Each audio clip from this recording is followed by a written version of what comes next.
सबको मेरी स्क्रीन दिखाई देगी होगी। डिलीवरी मार्जिन हमने पढ़ाने थे, जो बहुत काम की चीज है।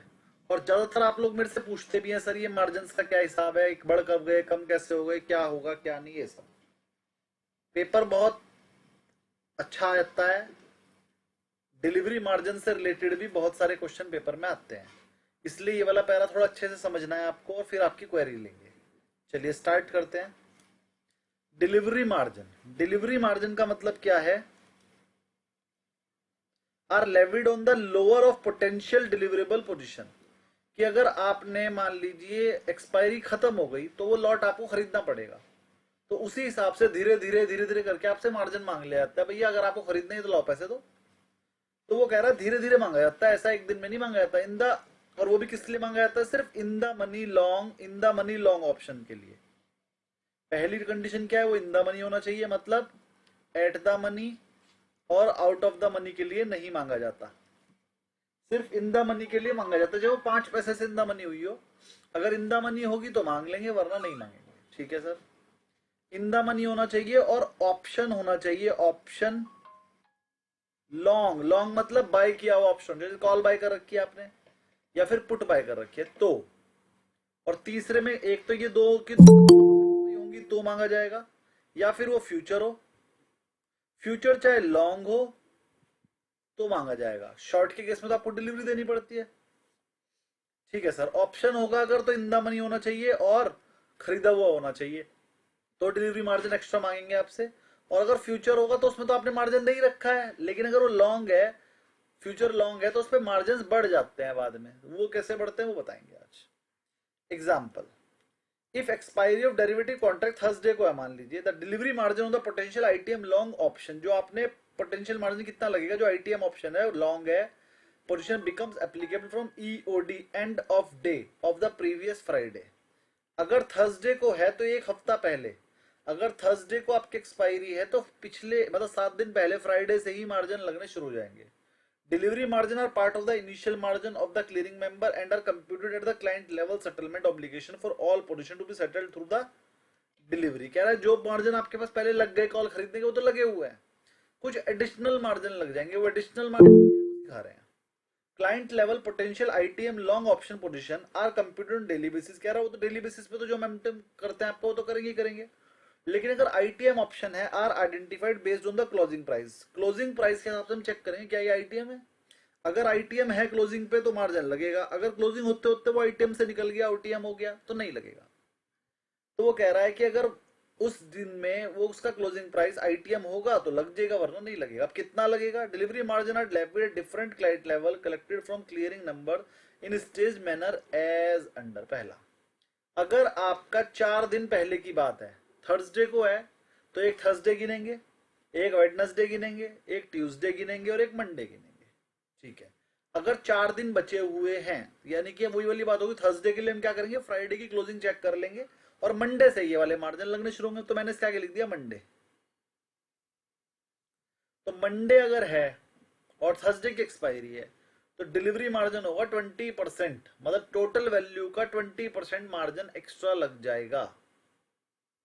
चलिए, अगर ट्यूसडे हो गया, 3 दिन रह गए सिर्फ, तो 40% हो जाएगा ये।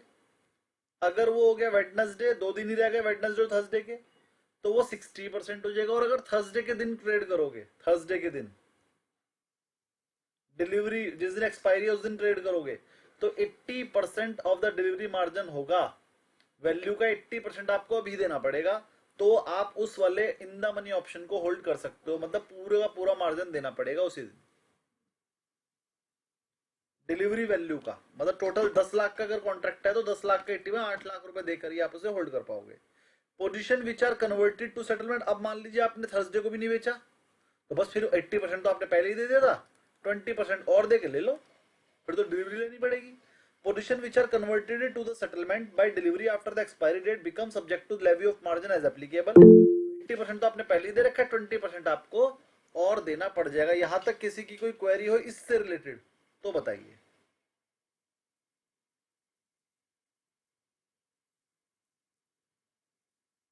मतलब 20% हमने ऑर्डर बुक करने पे दे दिया, बाकी आफ्टर डेट के हिसाब से देखिए जितना पीरियड कम हो रहा है उतना मार्जिन।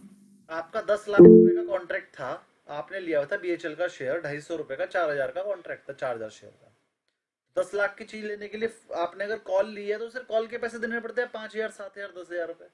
लेकिन क्या हुआ कि एक्सपायरी के दिन तक वो इंदा मनी हो गई। इंदा मनी होने पे अगर 4 दिन पहले, एक्सपायरी से 4 दिन पहले कंपनी कहेगी जो आपने इंदा मनी कॉल खरीद रखे हो 20% मार्जिन अभी दो। मान लो आपने 20% दे दिया, 20% का मतलब 2 लाख रुपए आपने दे दी, 2 लाख रुपए आपके अकाउंट में थे। अगले दिन कंपनी उसमें 4 लाख मांगेगी, उससे अगले दिन 6 लाख, उससे अगले दिन 8 लाख, और एक्सपायरी वाले दिन वो 10 लाख की चीज के कितने मांगेगी, 8 लाख। अब एक्सपायरी पे 3:30 बजे मान लो आपने उस ऑप्शन को नहीं बेचा तो आपको डिलीवरी लेनी पड़ेगी। 8 लाख तो आप दे ही चुके हो। अब या तो आप 2 लाख और दो तो आपके अकाउंट में शेयर आ जाएंगे, वरना वो शेयर आपके अकाउंट में डाल के उसे प्लेज कर देंगे। प्लेज करने के बाद जो 2 लाख आपने नहीं दिए थे वो प्लेज में आ जाएंगे। बात समझ में आई? तो अल्टीमेटली आपको देना ही पड़ेगा। ठीक, और कोई क्वेरी किसी की? आगे बढ़ते हैं थोड़ा सा। क्लाइंट लेवल पोजीशन लिमिट कितनी हो सकती है? Future and option contract on individual security, हर एक सिक्योरिटी के लिए हम फ्यूचर एंड ऑप्शन कॉन्ट्रैक्ट की टोटल कर लेते हैं। The gross open position across all derivative contract, फिर सबका टोटल करते हैं। For a security for each specific client, हर क्लाइंट का अलग अलग टोटल करते हैं, उसने कितने ऑप्शंस ले रखे हैं और कितने फ्यूचर, उन दोनों को जोड़ लेते हैं। Shall not exceeded of the higher of 1% of the free float of the market capitalisation, उस कंपनी के कितने शेयर ऐसे हैं जो प्रमोटर को छोड़ के, एफआईआई डीआई को छोड़ के रिटेल के पास हैं, वो वाले फ्री फ्लोट उसे बोलते हैं। उसका 1% से ज्यादा तो नंबर ऑफ शेयर में नहीं होना चाहिए, और 5% of the open interest in all derivative contract in the same underlying stock पर एक्सचेंज। एक एक्सचेंज पे टोटल का टोटल उसका ओपन इंटरेस्ट चेक कर लेंगे, टोटल ओपन इंटरेस्ट का 5% से ज्यादा और टोटल कैपिटलाइजेशन का 1% से ज्यादा एक आदमी के पास फ्यूचर एंड ऑप्शन में पोजीशन नहीं होनी चाहिए। मैं फिर से बोल देता हूं सर, टोटल फ्री फ्लोट का 1% और ओपन इंटरेस्ट का 5%, विच एवर इज हायर। मतलब अगर फ्री फ्लोट किसी कंपनी का कम है तो फिर उसका 1% निकालेंगे और ओपन इंटरेस्ट का 5% निकालेंगे। और आपको यह भी पता है ओपन इंटरेस्ट फ्री फ्लोट से ज्यादा नहीं हो सकता, ओपन इंटरेस्ट फ्री फ्लोट से ज्यादा नहीं हो सकता। जैसे ही ओपन इंटरेस्ट फ्री फ्लोट से ज्यादा होता है तो उसे वहीं के वहीं बैन कर दिया जाता है। आपको मैंने बताया था ना, 95 से ज्यादा होने पर बैन हो जाता है, पता है सबको? कोई प्रॉब्लम तो नहीं है यहाँ पे इस बात पे? आपकी पोजीशन जैसे ही फ्री फ्लोट के 95% के पास आती है उसे बैन कर दिया जाता है, उसमें नई पोजीशन बननी बंद हो जाती है। फिर जब वो वापस 85% होती है तो बैन में से बाहर निकल जाता है। ये मैं पढ़ा चुका हूँ।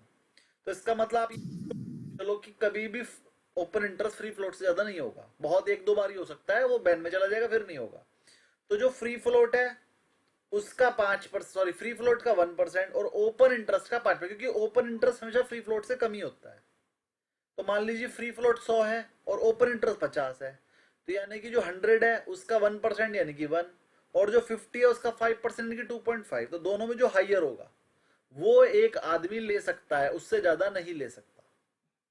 तो ऐसा एज्यूम करके चलो कि ज्यादातर ओपन इंटरेस्ट का 5% ही ज्यादा होता है, फ्री फ्लोट का 1% हमेशा कम ही बनेगा। लेकिन रूल आपने दोनों याद करने हैं।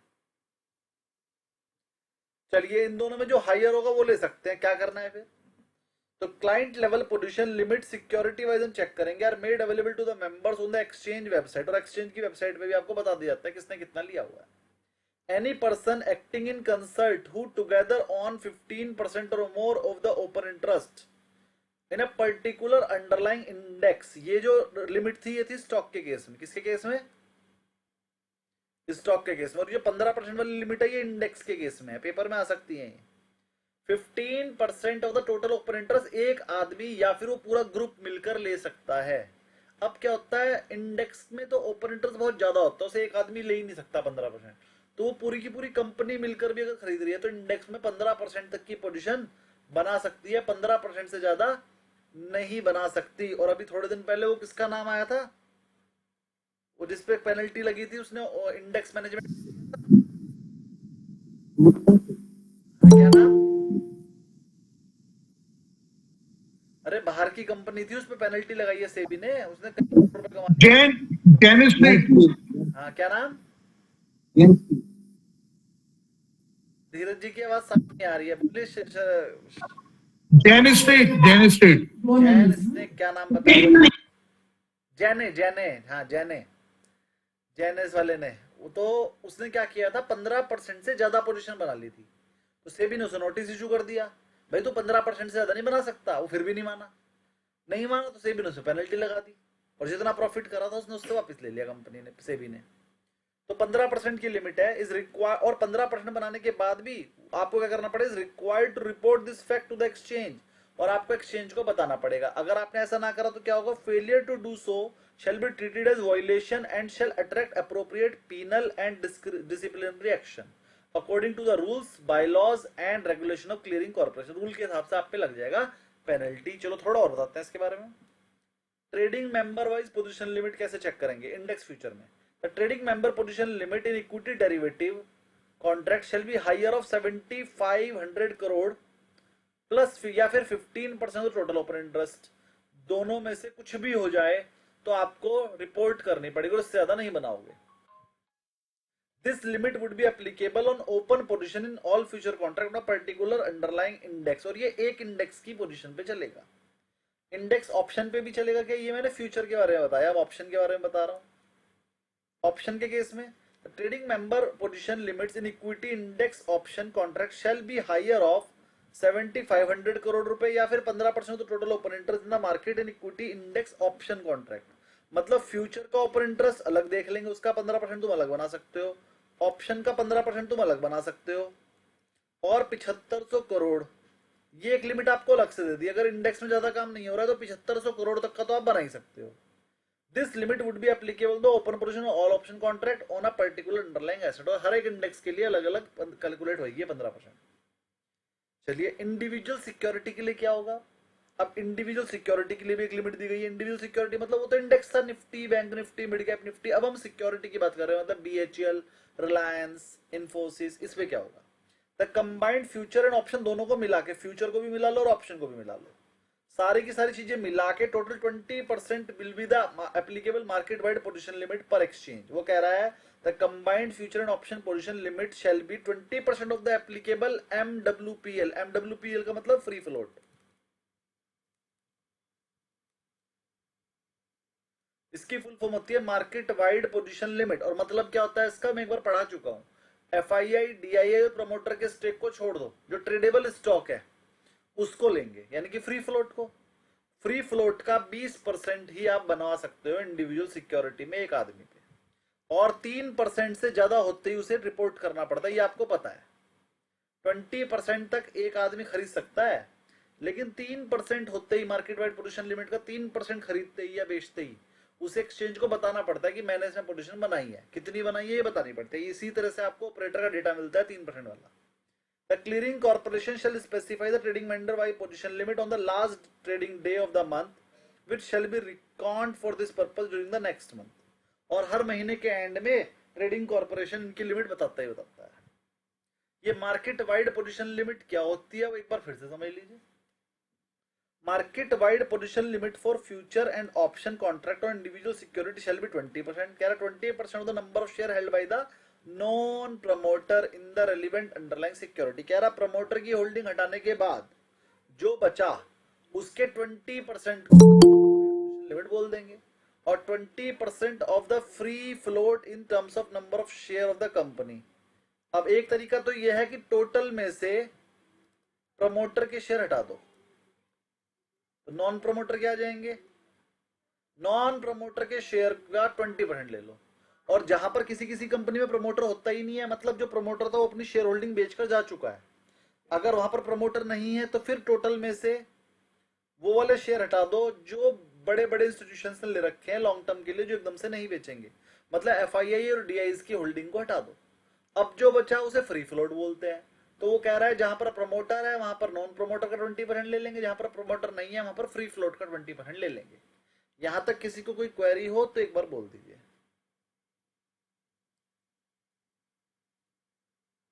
किसी को कोई क्वेरी नहीं है?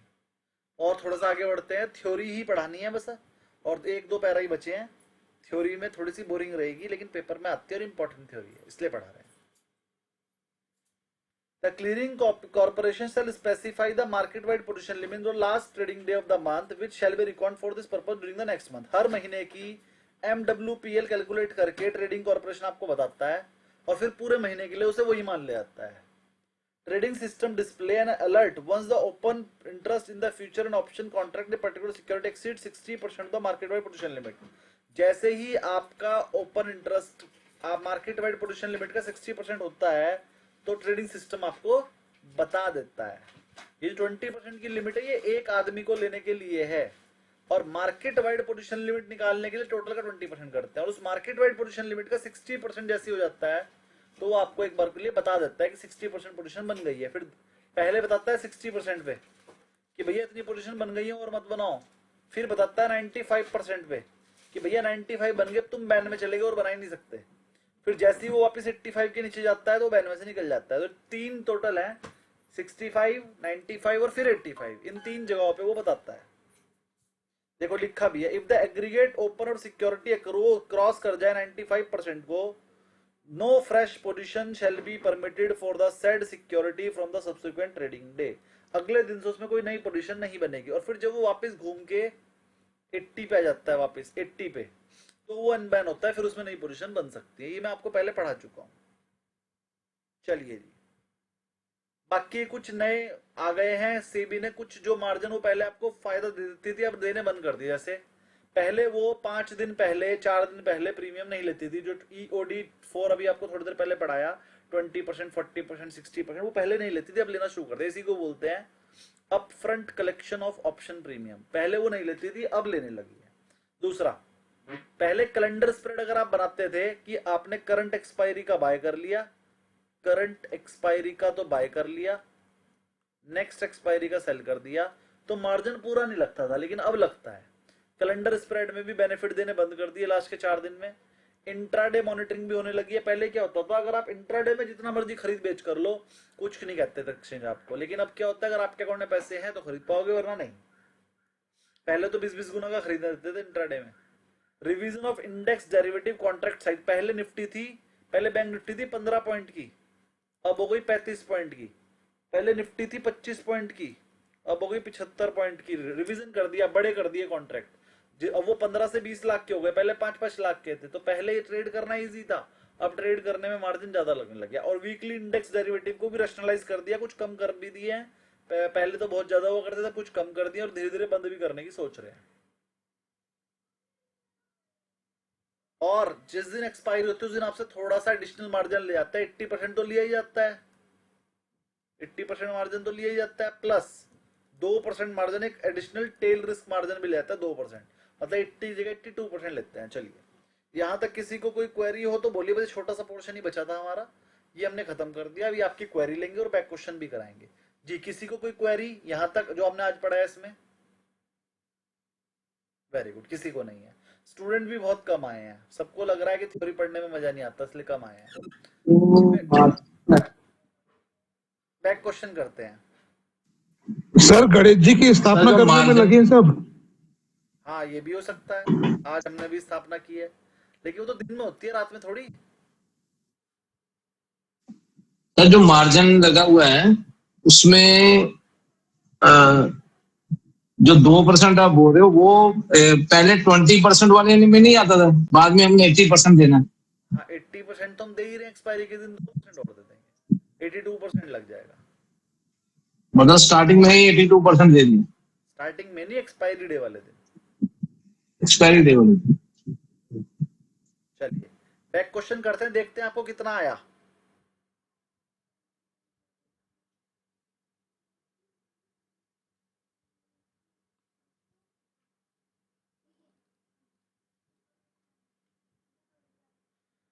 Trader A wants to sell 20 contract. ध्यान से समझिएगा, आंसर मत देखेगा पहले. एक ट्रेडर ए है wants to sell 20 कॉन्ट्रैक्ट्स. ठीक है 20 कॉन्ट्रैक्ट मतलब 20 फ्यूचर के लॉट बेचना चाह रहा है. अगस्त के बेचना चाह रहा है सीरीज ऑफ 4500 पे. And trader B wants to sell 17 contract of September series as 4550 पे. लॉट साइज है 50 का एक शेयर. द इनिशियल मार्जिन जो है वो 6% लगाया गया. How much initial margin is required to be collected from both these investor. मतलब ए का भी बताओ और बी का भी बताओ. चलो पहले ए का कैलकुलेट करते हैं. भाई एक कॉन्ट्रैक्ट की वैल्यू है 4500 इंटू 50. ये तो एक कॉन्ट्रैक्ट की वैल्यू है, तो 20 कॉन्ट्रैक्ट की हो गई ये. अगर मैंने इसे कैलकुलेट करा तो मेरे पास आंसर आएगा 5×10, ये आ गया 45 लैक्स. ये तो टोटल वैल्यू हो गई. अब कॉन्ट्रैक्ट हमें बताया कि 6% का मार्जिन है, तो उसका 6% कर लेंगे. ये आ जाएगा आपके पास 45×9=27, 2,70,000. यहां तक किसी को कोई क्वेरी हो तो बोलिए. ए का आ गया 2,70,000. किसी को समझ में ना आया हो तो बोलिए. सूर्यवंशी जी क्लियर? हाँ सर. अब ऐसे ही किसी और की कोई क्वेरी हो तो बोल दीजिए. नहीं है. चलिए तो बी का कैलकुलेट करते हैं. चलो आप ही बताइए बी का कितना रहेगा. बी करना चाह रहा था 17 कॉन्ट्रैक्ट 4550 इंटू 50. ये कैलकुलेट करके आप बताइए, मैं मुझे नहीं कर पाऊंगा. सर 232050. 232050. ठीक है जी. इसका 6%. 6% निकाल के बोला मैंने. 6% निकाल के अच्छा डायरेक्ट आ गया. तो 232050 प्लस 270,000 जोड़ देंगे तो 5,02,050 आ रहा है शायद. जोड़कर देखना यही आ रहा है. यही है आंसर. किसी को समझ में ना आया हो तो बोल दीजिए, वरना अगले पे चलेंगे. देखिए पेपर में न्यूमेरिकल क्वेश्चन आएंगे, लेकिन कितने इजी आएंगे भी तो देख लो. एकदम इजी था. कुछ भी नहीं करना था. सब चीजों की मल्टीप्लाई करनी है. कैलकुलेटर अलाउड है. स्क्रीन पे एक्सेल शीट में या कैलकुलेटर में जाके कर लेना. आराम से नंबर मिल जाएंगे. आएंगे न्यूमेरिकली. सेकंड क्वेश्चन करते हैं.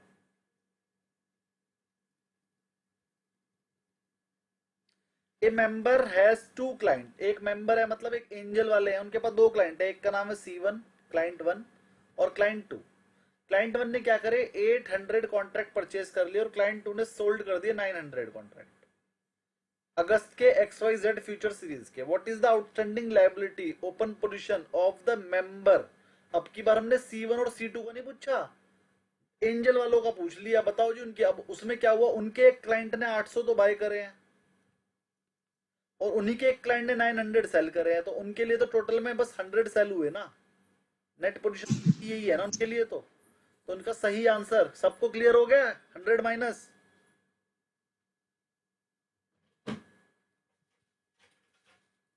तो बिके 900 है तो 800 परचेज हुए. हाँ, एक बंदे ने 800 बाय कर लिए, एक ने 900 सेल कर दिए. तो मेरे लेवल पे अगर मैं दोनों के दोनों मेरे अंडर को, तो मेरे लेवल पे तो मैंने 100 बेच रखे हैं बस. मान लीजिए आपने अपने एक अकाउंट में तो 800 बाय कर लिए और एक अपने दूसरे अकाउंट में 900 सेल कर दिए. तो अल्टीमेटली आपने 800 से 800 तो बराबर होगा, 100 ही तो बचे आपके पास. तो आपकी ओपन पोजीशन जो लायबिलिटी होगी वो सिर्फ 100 कॉन्ट्रैक्ट की होगी. आपकी अपनी मतलब टोटल क्लियरिंग मेंबर की. क्योंकि आपके क्लाइंट जो मर्जी कर रहे हो उसके लिए आप ही तो लायबल हो. तो अल्टीमेटली सिर्फ आपको 100 कॉन्ट्रैक्ट की लायबिलिटी रहेगी. 800 तो आपके हैज हो गए. 800 एक ने बाय कर लिए, एक ने सेल कर लिए. आई बात समझ में? Right sir. अब आपको एक बात बताता हूं. बता दूं ये बात की. नए नए जो मैं बातें बताता रहता हूँ. आपने सुना होगा सर, कुछ कंपनीज कहती है मेरे अकाउंट खोल लो फ्री में ना. आप मेरे अकाउंट खोल लोगे मैं कोई चार्ज नहीं लूंगी. मैं साल की एनुअल फीस भी नहीं लूंगी. आप कोई ट्रेड करोगे मैं ब्रोकरेज भी नहीं लूंगी. तो फिर उससे फायदा क्या हुआ भाई? वो कह रही है जब आपने मेरे अकाउंट खोला तो मैंने आपसे कोई पैसा नहीं लिया.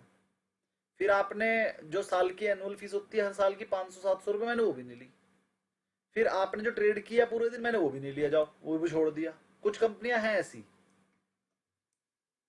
कुछ हैं, है ना. लेकिन फिर वो कुछ रिस्ट्रिक्शन लगा देती हैं कि आपको बड़ी क्वांटिटी में ट्रेड करना पड़ेगा, लेकिन चाहे मैं बड़ी में करूं चाहे छोटी में करूं, जब मैंने कंपनी को कुछ दिया ही नहीं तो कंपनी का क्या फायदा? Sir brokerage. अरे ब्रोकरेज तो वो ले ही नहीं रही है, मना कर दी उसने। ट्रेडिंग वॉल्यूम तो बढ़ा ना उसका, तो उससे उसका क्या फायदा? तो बिजनेस तो मिला ना उसको, तो बिजनेस दूसरी साइड से तो मिलेगा। बिजनेस कैसे मिला? प्रॉफिट तो नहीं मिला भाई, उसने ब्रोकरेज भी नहीं ली। किसी के मन में आ रहा है कुछ कैसे बेनिफिट करेगी वो कंपनी अपना?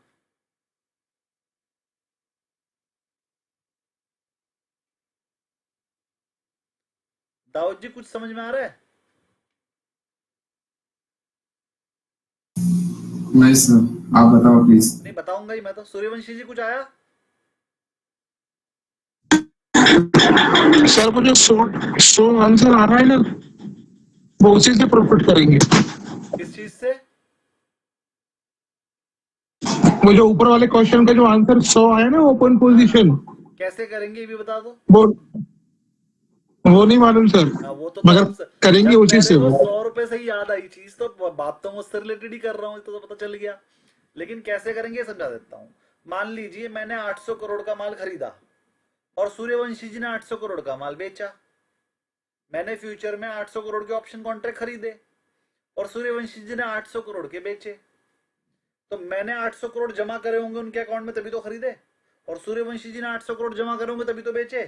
कंपनी के पास चले गए 1600 करोड़, लेकिन कंपनी की नेट ऑब्लिगेशन है 0, क्योंकि उन्हीं के दो क्लाइंट ने, एक ने खरीद रखा है एक ने बेच रखा है, तो उन्हें वो पैसा किसी को नहीं देना। उनकी तो नेट ऑब्लिगेशन 0 हो गई, तो उनके पास है 1600 करोड़ पड़ा रहेगा। अब मान लीजिए वो पोजीशन मैंने 5 दिन रखी, तो 5 दिन का 1600 करोड़ का ब्याज मिलेगा। अच्छा की सबसे बड़ी इनकम इस टाइम पर अवेलेबल फंड्स पे ब्याज है, सबसे बड़ी इनकम। सो वो कैसे, मतलब सर बैंक से लेने में तो करंट अकाउंट ही होगा। ये धीरज जी एक सेकंड, ये क्या नाम है इसका, वीकली एक्सपायरी जब बंद हो जाएगी तो जितनी ब्रोकिंग कंपनी है सर, ये सब का डाउनग्रेड शुरू हो जाएगा क्या? चलिए आपके इस क्वेश्चन का आंसर मैं इस टॉपिक के बाद देता हूँ, टॉपिक खत्म होने वाला है बस। हाँ, तो मैं आपको बता रहा था कि हर एक कंपनी की सबसे बड़ी इनकम जो है ना, उसके फंड्स पे ब्याज है। जब भी आपको ट्रेडिंग करनी होती है, आप पहले से ही कुछ पैसा एंजल के अकाउंट में डाल देते हो। जाता किसके अकाउंट में? एंजल के अकाउंट में। फिर वो आपको अपने सॉफ्टवेयर में दिखा देती है आपका कितना बैलेंस है। पैसा तो एंजल के पास चला गया ना। अब आप पूरे दिन ट्रेड करो ना करो, रखो ना रखो, जो मर्जी करो, पैसा एंजल के अकाउंट में पड़ा हुआ है। और एंजल ने जिस अकाउंट में पैसा रखा हुआ है उसमें कई खरब रुपए पड़े होते हैं। तो बैंक उसे कहता है भाई मैं तुझे एफडी का ब्याज दूंगा, तेरे अकाउंट में एक दिन भी पड़ा रहेगा पैसा तो एक दिन भी एफडी का ब्याज मिलेगा। एक तरह से एफडी का ब्याज उसे 8% सालाना मिल रहा है। अब आपका पैसा अगर 3 दिन में उनके पास रहेगा ना, 3 दिन का ब्याज मिल जाता है। ठीक, तो उनको सबसे बड़ी इनकम ब्रोकिंग इंडस्ट्री की है ब्याज की। और ब्याज कौन देता है? जिसने ऑप्शंस में काम करना है। कैश वाले में ब्याज नहीं मिलता। क्यों भाई? आपने कैश में माल खरीदा तो पैसे देने पड़ेंगे एंजल को। लेकिन जो आप फ्यूचर में काम करते हो, जो आप ऑप्शन में काम करते हो, वो पैसा उसे एक्सपायरी तक किसी को नहीं देना।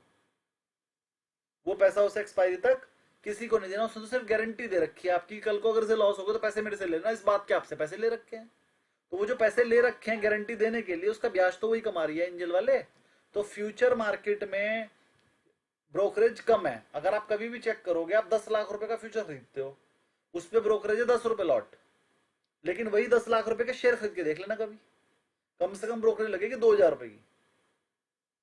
1000 की तो लगी जाएगी, क्योंकि उस पर डिलीवरी चार्ज भी लगेगा, स्टैंप ड्यूटी भी लगेगी, एसटीटी भी लगेगा, ये वो सब ज्यादा लगेगी सर, 4-5 हजार लग जाएगी। 10 लाख पे मैं मानकर चल रहा हूँ, 1000 1500 लग जाएगी, 4-5 तो नहीं लगेगी, 1500 लग जाएगी। तो 2000 मान लीजिए, चलिए 0.02 पैसा लगती है, तो 2000 रुपए मान लीजिए, 3 मान लीजिए चलिए। तो और फ्यूचर में वही चीज खरीदने के लिए 10 रुपए प्लस टैक्स वैक्स सब मिला के 50 रुपए चलो। क्योंकि फ्यूचर में कंपनी को बेनिफिट है, वो आपका पैसा यूज करके ब्याज कमा रही है। कैश वाले में क्या कमाया भाई? कैश आपने 10 लाख अकाउंट में डाला, शाम को शेयर खरीद लिए, कंपनी के पास से पैसा चला गया। जिससे शेयर खरीद रहे हैं उसे पैसे नहीं देगी, तभी तो शेयर देगा वो। तो कैश में कंपनी को कोई फायदा नहीं है, लेकिन फ्यूचर में ब्रोकिंग कंपनियों को बहुत फायदा। तो पहला प्रॉफिट निकालती है ब्रोकिंग कंपनी ब्याज से। दूसरा प्रॉफिट निकालते हैं फ्यूचर वालों से, तो चलो ये प्रॉफिट है, तो फिर कैश की ट्रेड क्यों करवा रही कंपनी भाई? कैश में तो टेंशन भी ज्यादा। क्लियरिंग कॉर्पोरेशन को चिट्ठी लिखो, उसका कस्टोडियन बनो, आपके अकाउंट में डाल लो, कल को अगर आपके शेयर डीमेटेरियलाइज हो गए, नॉन डीमेटेरियलाइज करवाओ, सब कुछ करवाओ, ट्रांसफर करो, बंदा मर गया तो उसके लड़के के नाम पे ट्रांसफर करो, 100 तरह के झंझट है। क्यों कर रही है कंपनी? फिर दूसरा प्रॉफिट कंपनी करती है जब आप अपने शेयर करते हो प्लेज, तो वो प्लेज करते हुए भी आपसे चार्ज लेती है, अनप्लेज करते हुए भी आपसे चार्ज लेती है, और जब आप प्लेज करते हो उस पर ब्याज लेती है, और ब्याज होता है बहुत मोटा। वो जो मोटा ब्याज है वो कौन से पैसे को से ले रही है? वो यही ट्रेडर का पैसा आपको उधार दे दिया, तो वो बहुत मोटा ब्याज लेती है। दूसरी इनकम होती है प्लेजिंग पे जो ब्याज आता है उससे, यानी एक तरफ का ब्याज ही हो गया अभी। दूसरी मोटी इनकम होती है यहां से। तीसरी मोटी इनकम बता रहा हूं मैं आपको, ब्रोकिंग इंडस्ट्री की। ब्रोकिंग इंडस्ट्री सारे के सारे म्यूचुअल फंड के साथ जुड़ गई है। वो कहती है कि आप अपने मैन्युफैक्चर, अपने म्यूचुअल फंड डिस्ट्रीब्यूटर को भी तो पैसा देते ही हो, हमें भी दे दो, हमारे पास क्लाइंट है, तो हम उसको जो म्यूचुअल फंड डिस्ट्रीब्यूटर बेच रहा है वो तो बेचेंगे ही बेचेंगे, प्लस जो क्लोज एंडेड फंड है आपके उसमें भी बेचेंगे। तो वो क्लोज एंडेड फंड भी बेचती है, और ओपन एंडेड फंड भी अगर आप चाहो तो एंजल ब्रोकिंग का कोड लेके आप बेच सकते हो, और आपको कमीशन म्यूचुअल फंड डिस्ट्रीब्यूटर की इतनी ही मिलेगी, लेकिन उसमें ट्रेल इनकम नहीं मिलती। ट्रेल इनकम होती है कंपनी की, एंजल की। तो एंजल को तीसरी इनकम आती है यहाँ से, वो ट्रेल इनकम में भी पोर्शन ले लेती है कुछ, और शुरुआत वाली जो फ्रंट कमीशन होती है अब तो खैर आती ही नहीं है, तो ट्रेल ही आती है। ट्रेल कमीशन में 10-20% का हिस्सा एंजल वाले ले लेते हैं, बाकी अपने डिस्ट्रीब्यूटर को, अपने फ्रेंचाइजी ओनर को दे देती है। तो तीसरा बड़ा हिस्सा आता है यहां से। चौथे नंबर पे आप जो ब्रोकरेज देते हो वो है। पांचवा बड़ा हिस्सा उसकी इनकम का आता है कि कंपनियां एंजल में अपने बंदे बिठा के रख रखे हैं, ट्रेडर, अपने एनालिस्ट बिठा के रख रखे हैं, और कुछ पैसा वो इन्वेस्ट करती है एंजल अपने एनालिस्ट के हिसाब से। उसका एनालिस्ट बोलता है भैया बीएचएल का शेयर सस्ता हो गया, खरीद लो। ट्रेडिंग कॉर्पोरेशन तो वो है ही, उठा के बीएचएल का लॉट खरीद लेती है, बीएचएल की शेयर खरीद लेती है ना। तो पांच थोड़ी इनकम उनकी वहां से ट्रेडिंग से भी आती है। ठीक, इसके अलावा सारे के सारे जितने भी ब्रोकर्स हैं ये आपको सर्विसेज भी देते हैं कि हम आपको बताएंगे खरीद लो, और आप खरीद लेना, इस बात की कोई कोई फीस भी ले लेता है। एक वो इनकम होती है इनकी, और एक इनकम होती है ये लोग कोर्स भी करा रहे हैं। किसी भी टीचर से टैप किया, मान लो मैंने टैप कर लिया एंजल वालों से, तो एंजल वाले अपने जितने भी क्लाइंट है सबको मेल भेजेंगे कि शिवम गुप्ता जी का कोर्स आ रहा है डेरिवेटिव पे, आप कीजिए। अब इतने करोड़ क्लाइंट हैं, कुछ तो मिल ही जाएंगे। वो जो कुछ मिल जाएंगे वो फीस देंगे, 50-50 कर लेंगे, आधी एंजल की आधी मेरी। तो एक इनकम यहां से भी आती है। इसके अलावा जब आप एंजल या किसी भी कंपनी की ऐप यूज करते हो, उस पर कभी कभी ऐड आ जाता है किसी ना किसी का, तो एक इनकम उसको वहां से भी मिलती है। ठीक, तो ब्रोकिंग बिजनेस में बहुत सारी इनकम है, तो आपको पता होना चाहिए। जब आप उसका एनालिसिस करोगे तो आपको पता होना चाहिए उसे प्रॉफिट कहां से मिलता है और कहां से नहीं। जी, अब आ जाते हैं हम सूर्यवंशी जी के क्वेश्चन पे। सूर्यवंशी जी क्वेश्चन रिपीट कीजिए, क्या था? सर एक्सपायरी वीकली हट जाएगी तो अपन को तो दिक्कत होगी फिर काम करने में, तो इससे जो ब्रोकरेज वाली जो कंपनियां हैं उनकी सेल में कितना फर्क पड़ेगा, बिल्कुल लॉन्ग टर्म में क्या होगा? बता देते हैं जी। अभी जो मैंने आपको बात बताई इससे आपको ये तो क्लियर हो गया होगा, कंपनी को आपकी ब्रोकरेज से ज्यादा बेनिफिट नहीं मिलता, कंपनी को ऐड दिखा के भी बेनिफिट नहीं मिलता, कंपनी को प्लेज करवा के भी इतना बेनिफिट नहीं मिलता। सबसे ज्यादा बेनिफिट जो कंपनी कमाती है वो कमाती है आपके फ्यूचर कॉन्ट्रैक्ट में काम करने से। आप जब फ्यूचर कॉन्ट्रैक्ट और ऑप्शन कॉन्ट्रैक्ट में काम करते हो तो आप अपना पैसा कंपनी को देते हो, जिस पे ब्याज मिल जाता है। सबसे बड़ा प्रॉफिट कंपनी का वही है, यानी कि फ्यूचर मार्केट में जितना ज्यादा काम होगा कंपनी का प्रॉफिट उतना ज्यादा बढ़ेगा। दूसरा नंबर, जब आप फ्यूचर मार्केट में काम करते हो तो आप हमेशा हेजिंग लेकर करते हो। मान लो आपने करंट की कॉल खरीदी, आगे की बेच दी, या फिर मंथली खरीदी, वीकली बेच दी। ज्यादातर हेजिंग लेकर काम करते हो, 2 ट्रेड हो जाते हैं एक की जगह, और ज्यादातर वो इंट्राडे अगले दिन तक होता है, तो यानी कि रोजाना ट्रेड होते हैं। तो जो कंपनी के ट्रेड्स हैं वो ज्यादा होते हैं जब तक ये ऑप्शन की वीकली एक्सपायरी ज्यादा है। जैसे जैसे ये वीकली एक्सपायरी कम होगी तो आपकी कंपनी में ट्रेड कम होने शुरू हो जाएंगे। ट्रेड कम होने से जो ब्रोकरेज मिलती है वो कम हो जाएगी, प्लस आप कंपनी के पास पैसा कम जमा करोगे, आप ट्रेड भी कम करोगे, सट्टेबाजी भी कम करोगे, और भैया आपके हो सकता है ग्राहक की भी कम हो जाए, कुछ ट्रेडर काम करना ही बंद कर दें। तो इससे मेरे को ऐसा लगता है कंपनी के प्रॉफिट पे 30 से 35% तक का फर्क पड़ जाएगा हर एक कंपनी में।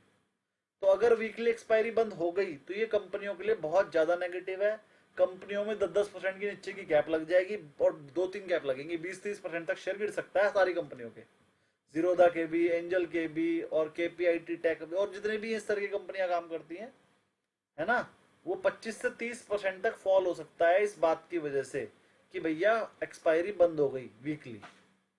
और एक और चीज बता दूं, मुझे नहीं लगता एक्सपायरी बंद होंगी, क्योंकि एनएससी बीएससी ने भी तो काम करना है, उनको भी तो फायदा चाहिए। अगर एक्सपायरी बंद कर दी तो उन्हें नुकसान हो जाएगा, उनकी कैपिटल, उनको जो है प्रॉफिट पे बहुत मोटा फर्क पड़ेगा। तो सीडीएसएल क्यों गिरा था? सीडीएसएल का काम है कैश वाली मार्केट का काम करना, सीडीएसएल करता है कैश वाला काम।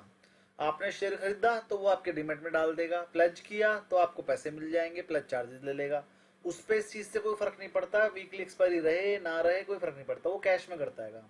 तो सीडीएसएल पे कोई फर्क नहीं पड़ेगा, कैम्स पे कोई फर्क नहीं पड़ेगा, एनएससी पे पड़ेगा, बीएससी पे पड़ेगा, एंजल पे पड़ेगा, और ऐसी ऐसी जितने भी ब्रोकरेज फर्म उन पे पड़ेगा।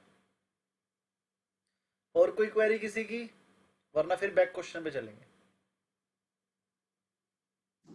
अभी सेबी ने कंसल्टेशन पेपर दिया है सबको कि भाई आप अपनी अपनी राय दो सारे ब्रोकर को सर। हाँ तो वो तो मना ही करेंगे ना, उनको तो नुकसान है,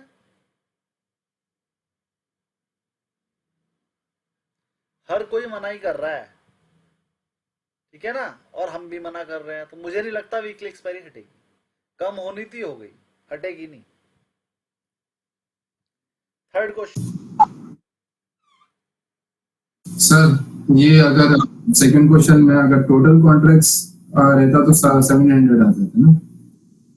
अगर सेकंड क्वेश्चन में क्या रहता, टोटल कॉन्ट्रैक्ट्स मतलब ऑन गोइंग है तो 1700 आता ना, 900 प्लस 800। आउटस्टैंडिंग कॉन्ट्रैक्ट आएगा और टोटल 17, बिल्कुल ठीक। Okay sir. अगला क्वेश्चन देखते हैं जी।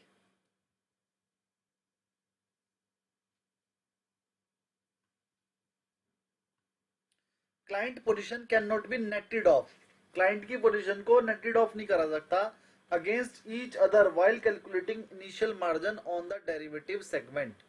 क्लाइंट की पोजीशन को नेटिंग ऑफ नहीं कर सकते against each other, each other मतलब एक दूसरे के साथ, मतलब एक राम है एक श्याम है, तो दोनों की पोजीशन को नेट नहीं किया जा सकता जब मार्जिन कैलकुलेट करेंगे, बिल्कुल ठीक बात है। हाँ अगर राम ने ही एक बाय कर रखा और एक सेल कर रखा है तो नेटिंग ऑफ हो जाएगा, क्योंकि वो सेम ही बंदा है, लेकिन दो क्लाइंट को मिलाकर नेटिंग ऑफ नहीं किया जा सकता, जैसे हमने ऊपर नहीं किया, उसके ऊपर क्लाइंट के लिए नहीं कर सकते। अगर क्लियरिंग कॉर्पोरेशन के लिए देखा है तो होता ही है, वो तो वो अकेली है ही। ये आंसर में ट्रू है या फॉल्स? ट्रू, नेटिंग ऑफ नहीं किया जा सकता, ठीक है। क्या करूं, दोबारा बताऊं? सूर्यवंशी जी दोबारे? नहीं समझ में आ गया sir. Very good. Fourth question बोलिए,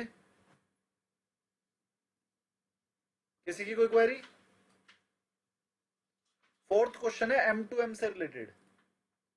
M2M मार्जिन आर कलेक्टेड, बताओ M2M डेली कलेक्ट करते हैं कि वीकली की मंथली? Daily daily daily. जी सर। ये तो ऑप्शन देखने की भी जरूरत नहीं है, डेली है इसका answer. Value at risk measures, value at risk measure क्या करता है?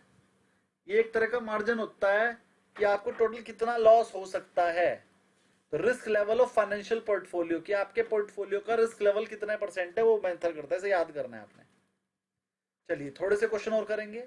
On the governing council of the clearing corporation of the derivative segment, ठीक है, गवर्निंग काउंसिल में क्लियरिंग कॉर्पोरेशन जो होता है उसमें क्या अलाउड है? ब्रोकर मेंबर्स आर अलाउड, क्या उसमें अलाउड है गवर्निंग काउंसिल में? देखो इसके लिए आपको थ्योरी पढ़नी पड़ेगी। देखिए 3 लेसन है ना, मैंने आपको उसमें से इंपॉर्टेंट पढ़ाया है, लेकिन पूरे लेसन अगर आपने पढ़ने हैं तो एनआईसीएम का मॉड्यूल खोल के आप पढ़ सकते हो, उसमें थ्योरी लिखी हुई है कि कौन सी काउंसिल में कितने मेंबर जा सकते हैं, क्या है कैसे, वो आप पढ़ोगे और याद कर लोगे, जो कि पॉसिबल नहीं है पूरा का पूरा याद करना। जितना मैंने अपनी बुक में लिख दिया इंपॉर्टेंट वो तो जरूर करोगे, लेकिन बाकी आप अपनी एनआईसीएम की मॉड्यूल कर लीजिएगा। जी सूर्यवंशी जी बोलिए। सर यदि सेबी जैसे ये सारे लोगों से मांग रहे हैं कंसल्टेशन पेपर, तो इसका मतलब ये है कि हो सकता है उनकी कॉर्पोरेशन में अलाउ हो ये किसकी कॉर्पोरेशन में? मेंबर ब्रोकर के। ये वाले क्वेश्चन की हाँ बात कर रहे तो हैं क्या सर, आप?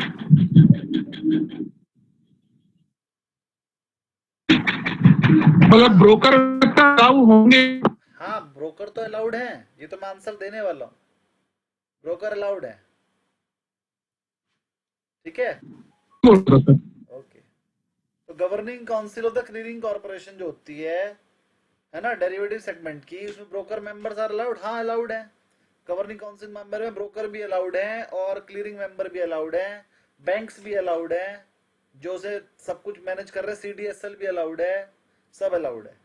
अगला, the main objective of trade guarantee fund at the exchange is, देखो ट्रेड गारंटी फंड एक एक्सचेंज देता है, मतलब एंजल वाले देते हैं गारंटी कि भाई बी पैसे देना दे, ए को तुझे तो मिलेंगे ही मिलेंगे। मतलब ए ने मान लीजिए कोई चीज बेची और बी ने खरीदी, तो जब बी ने खरीदी तो बी पैसे देगा ना। अब मान लो बी ने खरीद तो लेकिन पैसे नहीं दे रहा, तो उस केस में ए को कोई दिक्कत नहीं है, ए ने बेचे उसे तो पैसे मिलेंगे ही मिलेंगे, ट्रेड गारंटी दी हुई है एंजल ने। आगे वाले से पैसे मिले ना मिले, पीछे वाले को तो मिलेंगे ही मिलेंगे, इसी को बोलते हैं ट्रेड गारंटी। तो वो कह रहा है the main objective of trade guarantee क्या है, बताओ जी क्या है?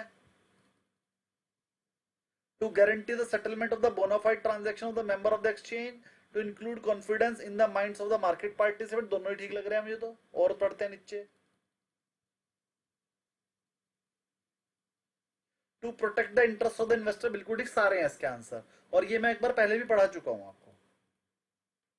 अगला लास्ट, द पेनल्टी और suspension of registration of stock, आपके ऊपर पेनल्टी लग जाएगी या फिर आपको, जीटीटी बोलिए बोलिए कौन क्या बोल रहा था, समझ नहीं आया। द पेनल्टी लग जाएगी, ये ट्रेड गारंटी है। हाँ ट्रेड गारंटी। हाँ, इसी टाइप से एक वो जीटीटी ऑर्डर भी होता है ना सर। जीटीटी अलग होता है, जीटीटी ऑर्डर का मतलब होता है अगर एक बार ऑर्डर लगा दिया तो बार बार नहीं लगाना पड़ेगा, लगा ही रहेगा वो। मैंने लगा रखा है, मेरे 2 शेयर थे, एक तो पीवीआर आइनॉक्स, वो मेरे रेट से 15% गिर गया था, अब 3% रह गया, 12% कवर हो गया है। तो जब वो 15% गिर गया तो मैं उसे देखना ही बंद कर दिया। तो मैंने क्या किया, उसकी रेट टू रेट की बिड लगाकर छोड़ दी थी जीटीटी ऑर्डर। अब 2 या 3 दिन में वो 2-3% रह गया, 1140 आ गया, 1180 का मेरा एवरेज है, तो 1180 लगा रखा है मैंने। जैसे ही वो 1180 आएगा, मेरे 5 लाख रुपए अटके हुए हैं इसके अंदर। मैंने एवरेज कर करके सारे अंडे एक ही टोकरी में डाल दिए। पहले 1 लाख रुपए का पीवीआर लिया, वो 10% गिर गया, फिर एक का और ले लिया, वो और गिर गया, फिर एक का और ले लिया, एक का और ले लिया, 5-5.5 लाख रुपए का पीवीआर है मेरे पास। अब वो मेरे रेट टू रेट आने वाला है, जैसे ही रेट टू रेट आएगा सारे निकाल दूंगा, क्योंकि मुझे पैसे की जरूरत है सोलर में लगाने। सर ये क्या होता है जीटीटी, मतलब इसको जीटीटी एक्सप्लेन ऑर्डर करोगे? होता है जब आप एंजल में या किसी भी कंपनी में ऑर्डर लगाओगे तो वहाँ जीटीटी का ऑप्शन भी आता है। अगर आप जीटीटी ऑर्डर लगाओगे तो फिर वो रोज रोज नहीं लगाना पड़ेगा, जैसे आप अभी ऑर्डर लगाते हो तो शाम को बंद हो जाता है, वो ऑर्डर कैंसिल हो जाता है 3:30 बजते ही सार। लेकिन जीटीटी ऑर्डर लगाओगे वो एक तो कैश में लगता है, और अगर आपने एक बार जीटीटी ऑर्डर लगा दिया तो वो लगा ही रहेगा जब तक आप उसे कैंसिल नहीं करोगे, चाहे वो 1 साल हो जाए चाहे 2 साल हो जाए। मतलब ये है कि अगर वो नहीं क्लियर हुआ तो वो पेंडिंग में शो करेगा। पेंडिंग में शो करता है, पेंडिंग में भी नहीं, वो जीटीटी ऑर्डर की विंडो ही अलग होती है, वो दिखता नहीं, वो जीटीटी ऑर्डर में जाके कैंसिल करना पड़ता है।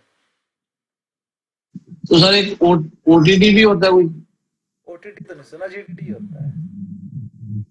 ओटीटी तो प्लेटफॉर्म होता है, उसपे मूवीज मिलती हैं, नेटफ्लिक्स। नहीं वो तो लग गया, लेकिन मैंने इधर पढ़ा था एक सर बास्केट ऑर्डर क्या होता है? बास्केट ऑर्डर बास्केट ऑर्डर होता है कि अगर आपको 4-5 ऑर्डर देने हैं और एक ही टाइम पर देना है तो आप उन्हें पहले सिलेक्ट कर सकते हो, मुझे इसके इतने शेयर खरीदने हैं, इसके इतने बास्केट बना के रख लो। फिर जब भी आपको 5 चीज उतनी क्वांटिटी हो तो बस उस बास्केट पे क्लिक कर दो, पूरी की पूरी ऑर्डर डल जाएंगे एक साथ। वो मतलब पहले क्रिएट करनी पड़ेगी हमें? हाँ, क्रिएट करके सेव करके रखनी पड़ती है, फिर आप उसे बाय भी कर सकते हो और सेल भी कर सकते हो बास्केट ऑर्डर मार के। तो ये सर बस जब हैजिंग यूज करते हैं तब वो ये काम आती है? बास्केट ऑर्डर मैंने कभी यूज नहीं किया, किसी काम की नहीं है। बास्केट ऑर्डर उनके लिए है जिनको बहुत बड़े लेवल पे क्वांटिटी रोजाना ट्रेड करनी होती है। मान लीजिए आपको आज एफएमसीजी कॉन्ट्रैक्ट बेचने हैं और आप एफआईआई हो या डीआईआई हो, आपके पास 1 करोड़ शेयर है हर चीज के, तो आप क्या करोगे कि पहले एक बास्केट ऑर्डर बना के रख दोगे 500 शेयर का। आपके पास 10 एफएमसीजी की कंपनी है, सबके 500 शेयर का बास्केट ऑर्डर बना के रख दिया आपने। अब आपको अगर 1 लाख शेयर बेचने हैं तो क्या आप 20 कंपनियों के बराबर ट्रेड मारोगे? तो आपने 20 कंपनी का बास्केट ऑर्डर बना के रख लिया। पहले एक बार एक बास्केट मार दी तो 500 शेयर 20 कंपनी बिक गए, थोड़ी देर में रेट फिर ऊपर आए, फिर एक बास्केट मार दी, फिर थोड़ी देर में रेट ऊपर आए, फिर एक बास्केट मार दी।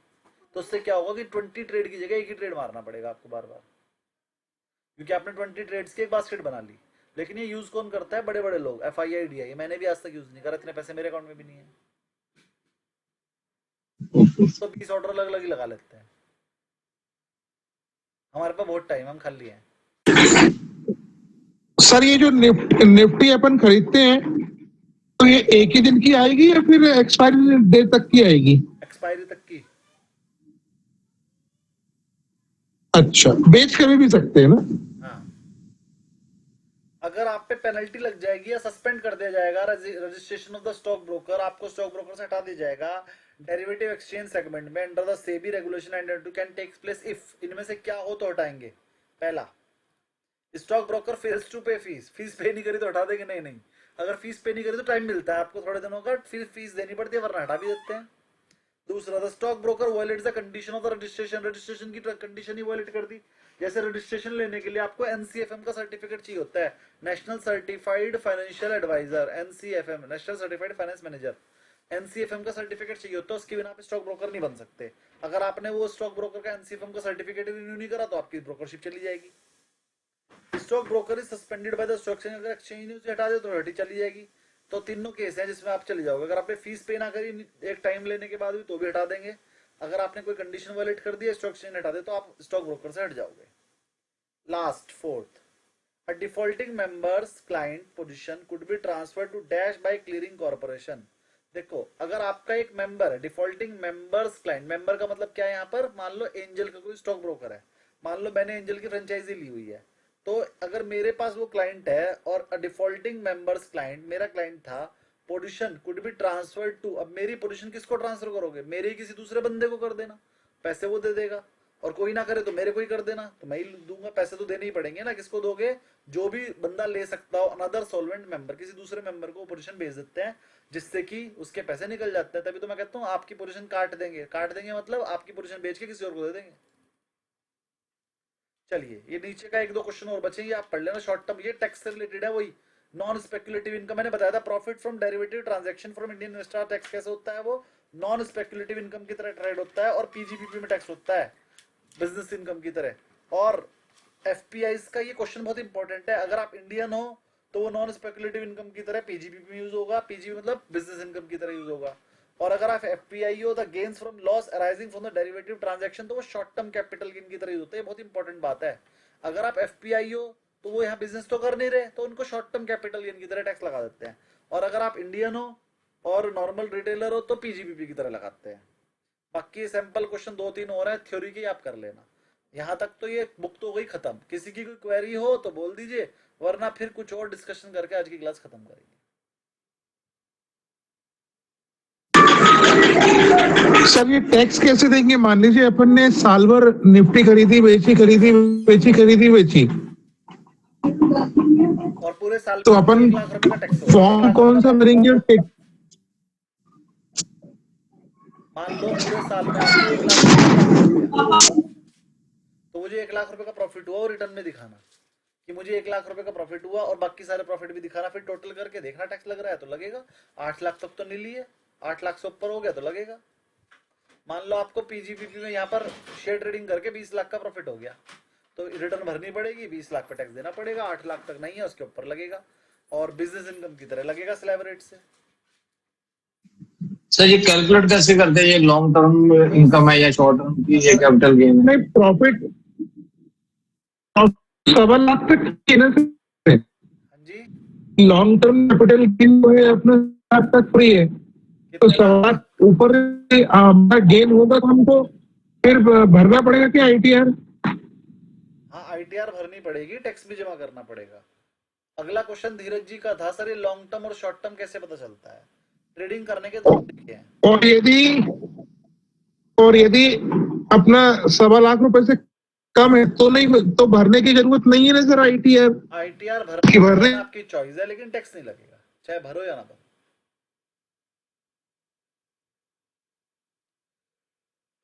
धीरज जी की क्वेरी थी इसके बाद कि सर ये लॉन्ग टर्म शॉर्ट टर्म कैसे कैलकुलेट होता है। आप ट्रेडिंग करने के दो तरीके हैं, तो कैश में करोगे या फ्यूचर में।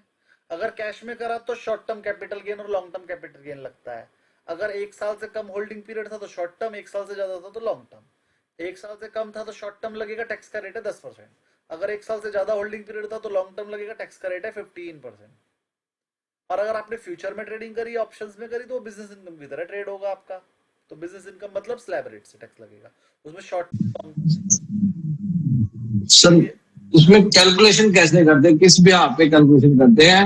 एंजल वन की 100 रुपए का स्टेटमेंट के खरीदा। ब्याह के, यहाँ नहीं मेरे कहने मतलब एंजल वन की स्टेटमेंट के हिसाब से, हाँ, या फिर हम जो वो हमारे बैंक में जो ट्रांजैक्शन होगी उसके हिसाब से? एंजल वन में एक टैक्स पीएलएन के हिसाब से एक ऑप्शन आता है, तो टैक्स पीएलएन वाला डाउनलोड कर लेना, वो अपने आप कैलकुलेट करके दे देंगे कि टैक्स के हिसाब से आपको प्रॉफिट लॉस कितना हुआ। ठीक है, फिर भी अगर इसकी कैलकुलेशन समझनी हो तो मैं बता देता हूँ। आपने 100 रुपए का खरीदा, 2 रुपए का आपको लगी उस पर ब्रोकरेज, और आपने 105 का बेच दिया, तो 105 में 102 रुपए कॉस्ट लेस हो जाएगी, 3 रुपए प्रॉफिट आ गया। वो आफ्टर जो ब्रोकर टैक्स लगा लेगा उसके बाद नेट इनकम पे, नेट इनकम पे आ गया। अगर आपने प्लेज करके इंटरेस्ट भी दिया हो तो वो इंटरेस्ट भी लेस हो जाएगा उसमें से। तो सर प्लेज करके वो आप बोल रहे थे कि ऑप्शन सेलिंग ही नहीं करना है तो इंटरेस्ट नहीं लगेगा, तो अगर आपने फ्यूचर बाय सेल किया तो इंटरेस्ट लगेगा। हाँ, ऑप्शन सेलिंग की तो नहीं लगेगा। सर इसमें एक और बात ही, जो हम फ्यूचर लेते हैं तो उसको लॉन्ग की पोजीशन बनाई है, तो अगर हम उसको हेज करना चाहे तो एक फ्यूचर जो अलग से जोड़ करना पड़ेगा, या फिर ऑप्शन से उसको हेज कर सकते हैं? दोनों तरीके से कर सकते हो, आप फ्यूचर सेल करके भी कर सकते हो और ऑप्शन सेल करके भी कर सकते हो। ऑप्शन सेल करके वो पार्शली हेज होता है, फ्यूचर सेल करके फुल्ली हेज हो जाता है, क्योंकि ऑप्शन का डेल्टा 0.4 होगा, फ्यूचर का डेल्टा 1 है पूरा, तो फ्यूचर से वो पूरा हेज हो जाएगा। ऑप्शन से अगर 0.5 डेल्टा है तो आधा ही तो हेज होगा, 1 रुपए 50 पैसे तो चलेगा। तो क्वांटिटी डबल कर लो ऑप्शन की तो फुल हेज हो जाएगा।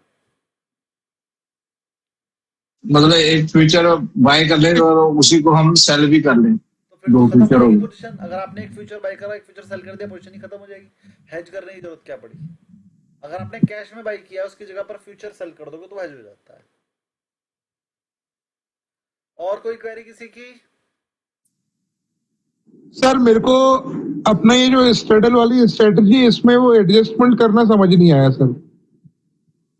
देखो, एडजस्टमेंट कोई चीज नहीं है। एडजस्टमेंट आप जब करने लगोगे तो धीरे धीरे, मतलब वो एक तरह का अपने आप को लॉस से बचाने का तरीका है।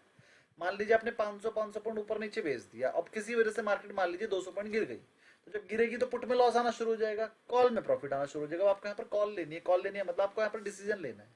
आपको क्या लगता है, मार्केट और गिरेगी कि बढ़ेगी? आपने सोचा कि नहीं मार्केट तो कवर हो जाएगी तो पड़े रहने दो, कुछ मत करो, वापस कवर हो जाएगी, वापस प्रॉफिट आ जाएगा। लेकिन अगर आपको लगता है नहीं तो मार्केट गिरने शुरू होगी और गिरेगी, तो दो बातें हैं, या तो पुट को नीचे लेकर जाओ और, या फिर कॉल को नीचे लेकर आओ जब आपको लग रहा है मार्केट और नीचे गिरेगी।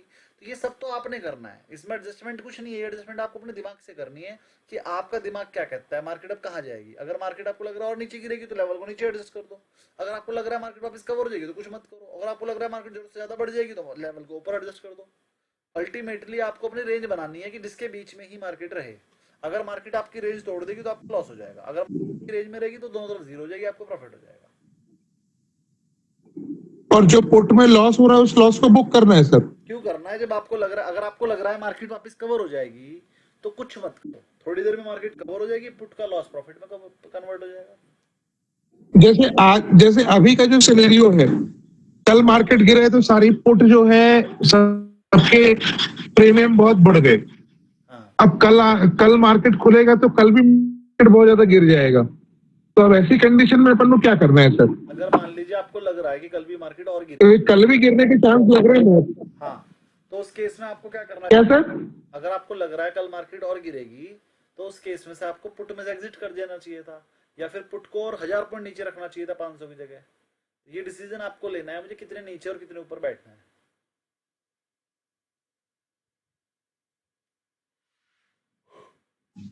सर आप जिस हिसाब से बोल रहे हो कि बड़ी और भी स्ट्रेटजी है, जैसे अभी आपको कुछ हमने बताया नहीं है, अब जैसे एक्सपीरियंस कर करके डेमो में जाए रियल में हम लोग उस तरह से एक्सपर्टीज हो जाते हैं, तो वो बड़ी स्ट्रेटेजी की जैसे जरूरत पड़ेगी तो फिर हम आपको दोबारा वो क्लास करवाएंगे या कैसे करेंगे? किस चीज में? आप बोल रहे ना स्ट्रेटेजी है आपके पास काफी 100-150 है, हमने तो 5-10 ही सीखी है। हाँ, तो जो अब हम कैपेबल हो जाएंगे सीखने के, जैसे क्लास में सभी कैपेबल हो जाएंगे कि आपकी ये वाला लेवल हम समझ चुके हैं, अब नेक्स्ट लेवल समझने के लिए तो फिर हम आपसे क्लास लेंगे दोबारा। कि मैं बताता हूँ, नेक्स्ट लेवल की स्ट्रेटजी सिखाई नहीं जाती, वो आप अपने आप सीख जाते हो। जब आप ये वाले लेवल की करोगे ना तो आपको कुछ बातें अपने आप समझ में आने लगेंगी।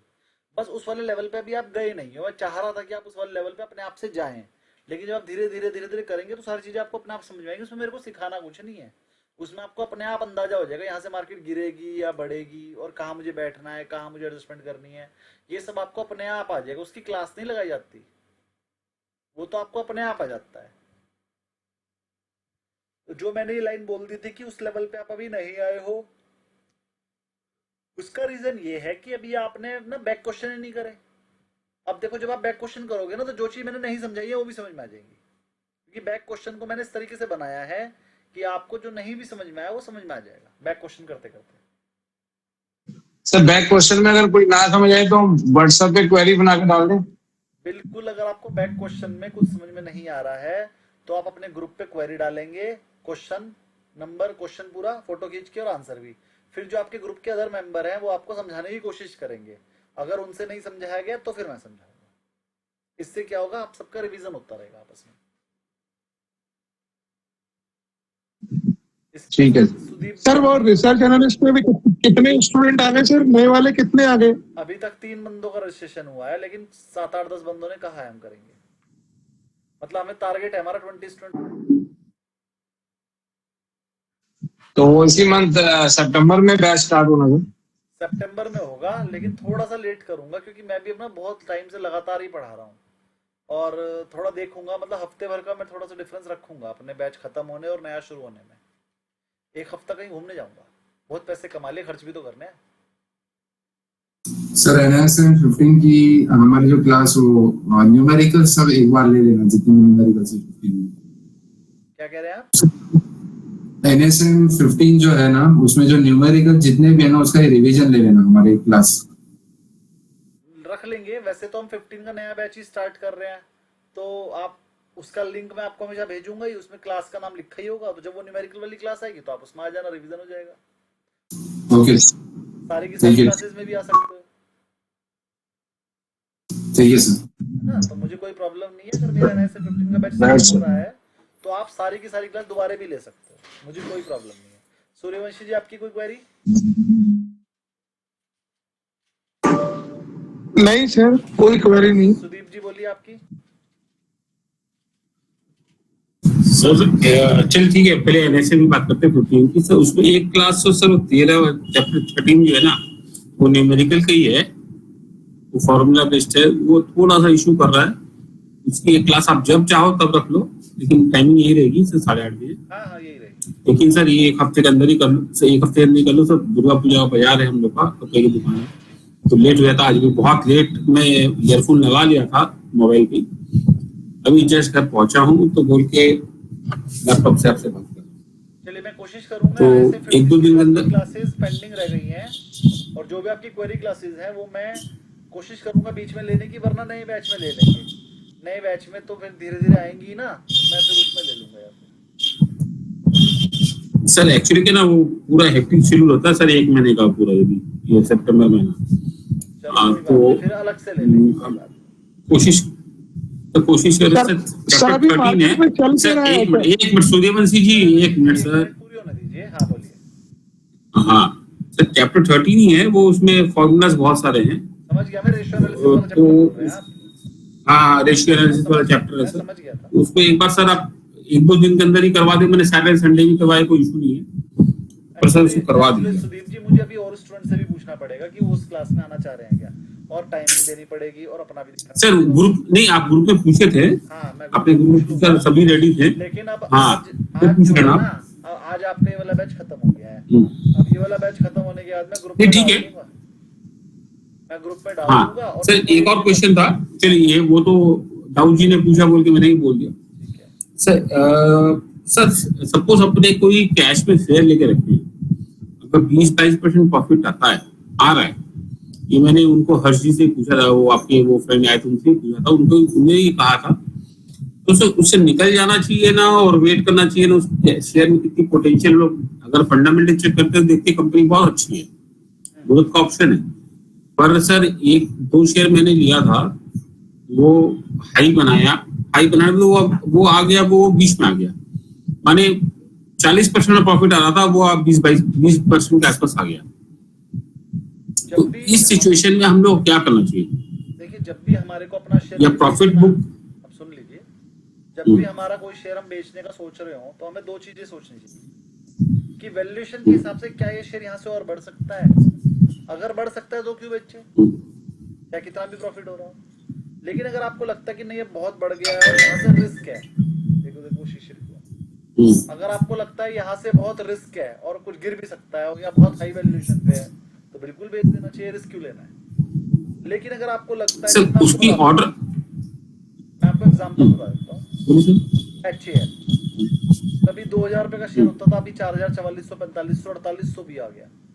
तो यहाँ पर जाके मुझे थोड़ा सा वो हाई वैल्यूएशन लगता है ना, क्योंकि मैंने उसे 3800 पे लिया था अभी कुछ दिन पहले और 4400 पे मैं निकल गया था।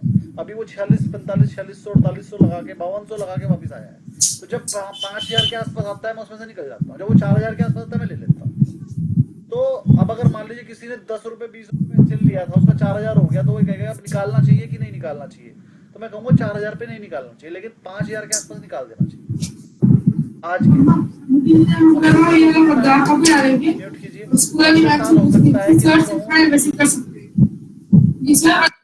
अगले साल हो सकता है कि मैं कहूँ कि 5000 पे नहीं निकालना चाहिए, 6000 पे निकालना चाहिए, अगले साल तो उसकी वैल्यू बढ़ जाएगी, EPS बढ़ जाएगा। एक एग्जांपल और दे देता हूँ इसी पे मैं, आइडिया का शेयर 5 रुपए का रह गया, तो लोग कहते हैं क्या और ले लूं, मैं कहता हूँ भैया 0 हो जाएगा, 1 रुपए का भी मत लो, 0 हो जाएगा, क्योंकि उस शेयर में स्ट्रेंथ नहीं है, उस शेयर में कुछ प्रॉफिटेबिलिटी नहीं दिख रही है मुझे। जब एक शेयर ने गिरना ही है तो उसे एवरेज भी मत करो, ऐसी जब एक शेयर ने बढ़ना ही है तो उसे बेचो भी मत। जैसे मैं एक एग्जांपल ले लेता हूँ, बजाज फाइनेंस।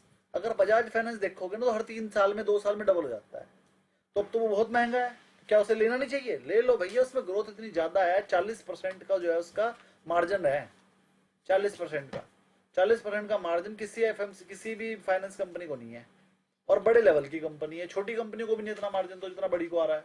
तो बजाज फाइनेंस एक मल्टी बैगर कंपनी है, और पिछले 20-30 सालों में उसने कई हजार गुना कर दिए पैसे, और अगले 20-30 सालों में भी वो कई हजार गुना कर सकती है। बजाज फाइनेंस अपने आप में एक बहुत बढ़िया कंपनी है, और आगे आगे वो बैंक भी बन सकता है। ऐसे ही लॉन्ग टर्म के लिए मेरे हिसाब से मुथूट फाइनेंस भी एक मल्टी बैगर कंपनी बनेगी और आगे आगे वो बैंक बन सकता है। श्रीराम फाइनेंस भी एक अच्छी कंपनी है, आगे आगे वो बैंक बन सकता है। और भी 1-2 कंपनियां फाइनेंस कंपनियों में मुझे 2-3 कंपनियां पसंद है जी। मेरे हिसाब से आपकी क्वेरी क्लियर हो गई सर? ठीक है सर, ठीक है सर। तो नहीं, अपने देखते हैं फंडामेंटल देखते हैं, जैसे आपसे पढ़ के सीखा सर, फंडामेंटल देखते हैं, उसका सारा ऑर्डर बुक देखते हैं, ऑर्डर बुक उसके पास बहुत स्ट्रॉन्ग है, तो फिर भी वो शेयर कोई कारण से गिर रहा है, मार्केट ही गिर रही है, हाई बना के वापस से गिर। अच्छा, तो दूसरा चीज सर, जैसे कि टैरिफ की बात करते हैं, मैं पागल बोलता हूँ उसको, पागल ने डबल टैरिफ लगा दिया, 50% टैरिफ हो गया। पर अभी गवर्नमेंट ने एक पूर्व विदेश सचिव थे हर्षवर्धन श्रिंगला, मोदी जी ने पर्सनली उनको राज्यसभा से अपॉइंट किया है, हो सकता है वो नेक्स्ट विदेश मंत्री बने, हो सकता है। पर उन्होंने आज बयान दिया है कि भारत अमेरिका में जल्द होगी फ्री ट्रेड एग्रीमेंट, ये पूरा फ्लैश हुआ है, हो सकता है सबके पास नहीं आया हो पर आया है, तो इससे मार्केट का रिस्पांस क्या हो सकता है? देखिए, मार्केट में अलग अलग तरह की उनकी अलग अलग तरीके की सोच है, तो हम अंदाजा नहीं लगा पाएंगे इसका क्या हो सकता है, लेकिन कहीं ना कहीं ऐसी स्थिति है, चिंता की स्थिति है, और चिंता की स्थिति होने की वजह से इस पे नेगेटिव इफेक्ट आ सकता है। चाहे कोई कुछ भी कर रहा है, अल्टीमेटली चिंता तो बढ़ी हुई है ना, यूएस चाहे तो टैक्स लगा सकता है ना, और 50 की जगह 100% भी कर सकता है ना। और अगर 100% करेगा तो बहुत प्रॉब्लम आने वाली है। एक मतलब चाहे 1-2 साल 3 साल 4 साल तो लग ही जाते हैं कॉपी करने में। मतलब ऐसा नहीं है कि टैक्सेस लगा दे, ऐसा कुछ नहीं है। थोड़ा सा रोड तरीका बदलना पड़ेगा जीने का, है ना। जो चीजें स्टोर से लेनी पड़ेगी, थोड़ी महंगी हो जाएंगी कुछ चीजें सस्ती हो जाएंगी, कुछ चीजों पे गवर्नमेंट को सब्सिडी देनी पड़ेगी सस्ता करने के लिए, कुछ चीजों पे गवर्नमेंट टैक्स ज्यादा लेगी। अल्टीमेटली 2-4 साल में तो सब कुछ सेटल हो जाएगा। लेकिन मार्केट क्या करती है, अगर 2-4 साल में सेटल होना है तो वो कहते हैं 4 साल का ब्याज लेस कर दो उसके रेट में से। 4 साल तक तो मार्केट सेटल ही नहीं होगी, तो 4 साल का ब्याज आज ही लेस, उस हिसाब से तो 20% गिर सकती है मार्केट अगर 100% कर दिया टैक्स। तो अभी थोड़ी सी अनिश्चितताएं हैं। अब मेरे को वो न्यूज नहीं पता जो आपने बताई है, वो उसने क्या बोला है, उससे क्या हो सकता है, वो थोड़ा सा करना पड़ेगा। लेकिन अगर ऐसी कोई न्यूज आ रही है तो सर मतलब सर अभी जो प्रॉफिट के शेयर्स हैं, चाहे वो 10% हो चाहे 20% हो, उसमें से निकलना बेहतर है। अगर आपका व्यू 1-2 महीने का है, तो अगर आपका व्यू अभी 2-4 साल रखने का है, तो अगर मार्केट पहली बात तो इतने बढ़िया लेवल पे है मार्केट, यहाँ पर वो खरीदना चाहिए। अगर मार्केट यहाँ से और गिरती है तो और खरीदना चाहिए। आप समझिए, मैंने एवरेज सर मतलब एवरेज करना चाहिए। एवरेज करना चाहिए अगर मार्केट और गिर जाए यहाँ से। अभी मैं कह रहा हूँ थोड़ी सी नहीं, जैसे जो कोई भी शेयर जो फंडामेंटली बहुत स्ट्रॉन्ग शेयर्स है, हाँ, अगर कोई 20%, 25%, 30% तक गिरा हुआ है, जैसे रेलवे के स्टॉक्स है बहुत गिरे हुए, तो उनको एवरेज करना चाहिए। बिल्कुल एवरेज करना चाहिए। और रेलवे तो बहुत ज्यादा चलने वाला है, रेलवे और डिफेंस सेक्टर ही चलेगा सबसे ज्यादा। रेलवे पे ही दिमाग लगा रही है गवर्नमेंट सबसे ज्यादा। देखो सर एक्चुअली क्या सर, इतना पैसा लगा हुआ है ना सर, थोड़ा टेंशन तो होता ही है। तो इसीलिए आपने जो पढ़ा है सर उससे पढ़ रहे हैं, उससे सीख भी रहे हैं। मैंने चेक भी किया सारा, पर कॉन्फिडेंस लेवल सर आपसे बात करने के बाद ही आएगी। कोई बात नहीं, आप एवरेज भी ये सोच के करना कि अगर मैं अब एवरेज कर लूंगा और मार्केट और गिर जाए 10% तो मैं और भी एवरेज कर सकूं। अगर आपके पास इतना ज्यादा पैसा नहीं है तो अभी एवरेज मत करो, 10,000 करो। 24,000 पे मार्केट है, 22,000 पे एवरेज कर लेना। अगर आई तो आएगी नहीं 22,000, लेकिन अगर आई तो अगला एवरेज 22,000 पे करना। अगर आपके पास पैसा कम है, अगर आपके पास पैसा बहुत है तो थोड़ा एवरेज अप करो 24,500 पे और थोड़ा 22 पे कर लेना। जैसे सर कल एक्सपायरी है, मतलब मार्केट सेंटीमेंट नेगेटिव है। मार्केट सेंटीमेंट सिर्फ न्यूज की वजह से, ये जो ट्रम्प टैरिफ लगा रहा है, हाँ सर, कर रहा है, इसकी वजह से नेगेटिव है शॉर्ट टर्म। ये ट्रम्प करता रहेगा, उसे 6 महीने बाद अपने बॉन्ड इशू करने हैं और वो सारे उल्टे सीधे काम करता रहेगा। वो पागल हो रखा है, उसे भी पता है अगर मेरे बॉन्ड ज्यादा रेट पर इशू हो गए तो मैं बर्बाद हो जाऊंगा, कोई नहीं बचा सकता मेरे का कुछ। तो वे सारे उल्टे काम सर पर एफआईज कंटिन्यू बेच रहे हैं सर। वो जो थोड़ा बहुत इंडियन मार्केट बचा के रखे, वो डीआईएस बचा के रखे हैं। डीआईएस नहीं बचा म्यूचुअल फंड रखा है, यूनिवर्सिटी बचा के रखी है। आपको बचा रखा है आप लोगों ने। डीआईएस का पैसा आता है आपसे, आपको पता है कितने रुपए की सिप जा रही है? जो भी है, हाँ। तो आप तो म्यूचुअल फंड में हो, 38,000 करोड़ हाँ सर, हाँ सर। महीने सिप जा रही हैं।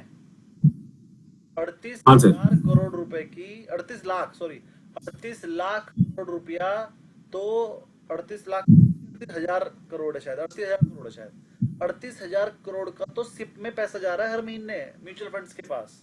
76,000 करोड़।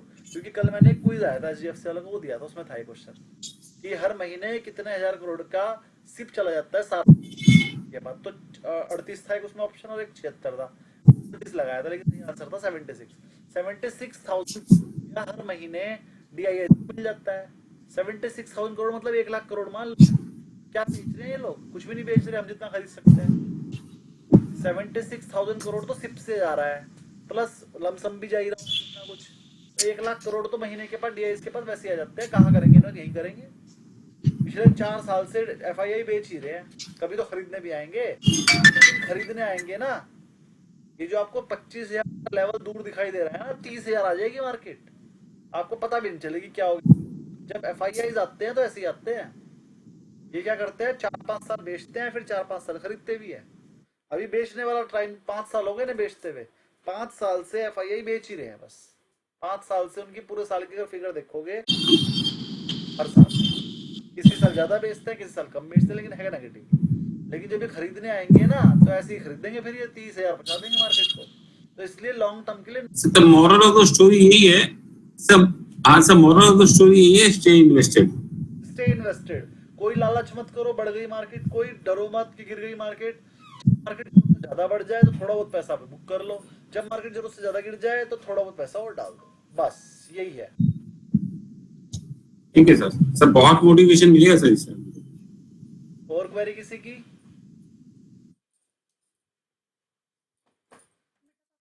जी बोलिए।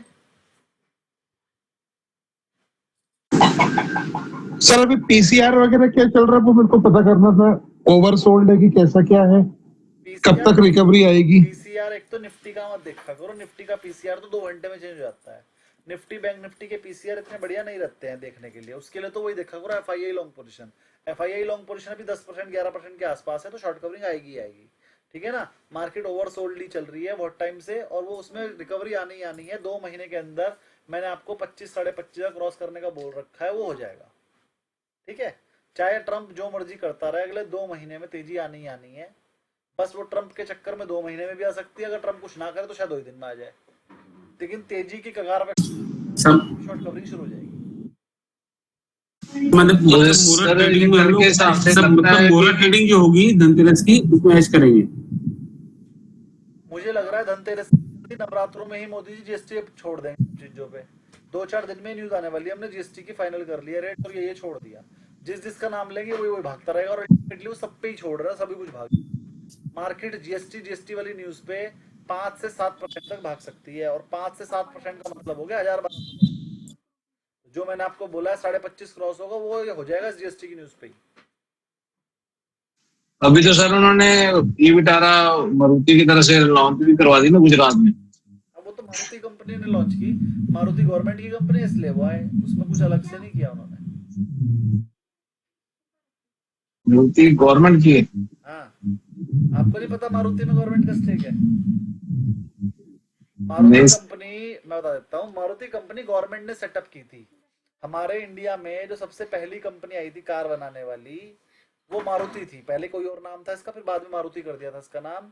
फिर धीरे धीरे जब गवर्नमेंट ने प्राइवेटाइजेशन करने लगी, तो गवर्नमेंट ने कहा ठीक है भाई मारुति की स्टेक को हम बेचेंगे, तो 10-10% करके मारुति का स्टेक गवर्नमेंट ने बेच दिया। अब गवर्नमेंट की स्टेक मारुति के अंदर बहुत कम रह गई है, 10-20% ही रह गई है, लेकिन है तो गवर्नमेंट की बनाई हुई कंपनी ना, ये गवर्नमेंट कंपनी, इसका इसलिए गवर्नमेंट इसका ध्यान रखती है। कभी भी कोई लॉन्च वॉन्च करना होता है तो बुला लेते हैं गवर्नमेंट के बंदों को और चले भी जाते हैं। इंदिरा गांधी ने बनाई थी सर, इंदिरा गांधी के बेटे ने। हाँ, इंडिया में देखो कांग्रेस ने ऐसी बात की बहुत काम किया है भाई। जब हम आजाद हुए थे तो हमारे यहाँ भैया कुछ भी नहीं था, बैलगाड़ी के पहिए भी नहीं थे, और फिर कांग्रेस ने ही तो यहाँ पर कार बनानी शुरू हुई। हम पाकिस्तान से आगे हैं, कुछ तो किया ही होगा ना जो पाकिस्तान से आगे निकल गए। पाकिस्तान वालों ने नहीं करा, इंडिया वालों ने किया। तो हम ऐसा नहीं कह सकते कांग्रेस ने कुछ भी नहीं करा, कांग्रेस ने बहुत कुछ किया है। और लेकिन क्या है कि अब ये बाद वाली जो जनरेशन आई ये नहीं कर रही, इसी वजह से ये सरकार में नहीं है। 70 साल तक राज किया, कोई पागल थोड़ी थे हम जो वोट दे रहे थे, हम ही आप ही नहीं तो वोट दिया था। 70 साल तक उन्होंने काम किया इसलिए वोट मिला। जैसे उन्होंने काम करना बंद करा उन्हें वोट नहीं मिला। मोदी जी कर रहे हैं, मोदी जी को मिला। जिस दिन मोदी जी नहीं करेंगे, मोदी जी को भी उठा के बाहर फेंक देंगे। जो काम करेगा वोट उसे ही मिलेगा। हमने किसी से कोई रिश्तेदारी थोड़ी ले ली। हमें लगने लगा मान लो कि भैया अब तो बीजेपी भी गड़बड़ करने लगी है, घोटाले होने लगे, तो चोरी चकारी होने लगी, तो भैया बीजेपी को भी हटा देंगे। जब तक नहीं कर रही है तो उसी को जिताएंगे, किसी और को जिताएं। तो बहुत काम किया है हमारे यहाँ पे, इतने सारे हॉस्पिटल हैं, हम हर चीज में आगे हैं। आप पता करके देखो, रोड्स नेटवर्क हमारा सबसे बड़ा है, ठीक है। हम अपनी जो है डॉक्टरी में सबसे आगे हैं, अमेरिका भी हमारे बंदों को बुलाता है। साइंटिस्ट में हम सबसे आगे हैं, ठीक है। दिमाग में हम सबसे आगे हैं, खेल में हम सबसे आगे हैं, और भैया और बहुत सारी कितनी चीजों में आगे हैं। तो सब कांग्रेस की तो देन है, कोई हमने अपने आप कर लिया। सरकार तो कांग्रेस की थी ना, ठीक है। कुछ कमियां थी तो वह हार गई तो फिर वो बता देते हैं बीजेपी वाले भी इस वजह से कमियां थी। कमी तो जिसके अंदर रहेगी वो पीछे आगे नहीं बढ़ेगा। अगर मैंने तो आप सबको अच्छे से ही पढ़ाया है, अब जिसने ज्यादा दिमाग लगाया वो ज्यादा आगे बढ़ जाएगा। जिसने छुट्टियां करी, जो नहीं आया, जिसने बैक क्वेश्चन नहीं करे, जिसने समझ में नहीं आ रहा तो पूछता ही नहीं है, तो भैया उसे कुछ भी समझ नहीं आएगा। वो कहेगा मेरे तो पैसे वेस्ट हो गए, इसमें मेरी गलती थोड़ी है भाई। अगर आप पढ़ लोगे तो आपको समझ में आ जाएगा, नहीं पढ़ोगे नहीं आएगा। ऐसी कांग्रेस की गलती नहीं थी। कांग्रेस के जो लीडर अब नए आए थे ना, उनको था ही नहीं कोई उनके पास। भाई राहुल गांधी अपना विदेश में था, मनमोहन सिंह जी को बना दिया उन्होंने। मनमोहन सिंह जी से ज्यादा कुछ हुआ नहीं, सोनिया अपने हाथ में रखना चाहती सब कुछ, इस चक्कर में गया। परिवारवाद की वजह से कांग्रेस लुट गई। परिवारवाद छोड़ दें तो चिदम्बरम है इनके पास भाई साहब, वो है कपिल सिब्बल है, उठा के ने बनाओ भाई साहब पीएम। देखो कैसे नहीं जीतते कि राहुल गांधी को हटा दो ना वहां से, भाई राहुल गांधी को हटा दो। सर हमारे कमलनाथ जी भी हैं सर, सबसे दमदार आदमी। कमलनाथ भी है भाई, बढ़िया है। अरे कांग्रेस में तो बहुत बड़े बड़े बंदे हैं, बीजेपी भी तो कांग्रेस में से ही निकली है भाई। भगवान है सर वो छिंदवाड़ा में यहाँ। ठीक है ना, तो अगर सही से काम किया जाए ना, कांग्रेस इतनी बड़ी पार्टी कि बीजेपी को तो चने चबा देगी। बस एक ही शर्त है उसके लिए, ये राहुल गांधी को उठा के बाहर फेंकना पड़ेगा। जब तक राहुल गांधी है ये जीतने के नहीं, अकल ही नहीं है उसमें। तो कांग्रेस में इतने बढ़िया बढ़िया बंदे थे, इतने बढ़िया। आज भी अगर कोई कह दे ना कि चलो भाई मैं कांग्रेस से टिकट दूंगा, तो ऐसा हो सकता है कि हमारे बीजेपी के बड़े बड़े नेता भी तोड़ के कांग्रेस में चले जाएं। बस एक शर्त है उनकी भी, भाई परिवारवाद से बाहर निकलो। कोई बहुत बड़ी बात नहीं है, योगी जी को टिकट दे दिया जाए, चलो भैया कांग्रेस में तुम पीएम पद का चेहरा हो, तो योगी जी भाग जाएं। ये पॉलिटिक्स है।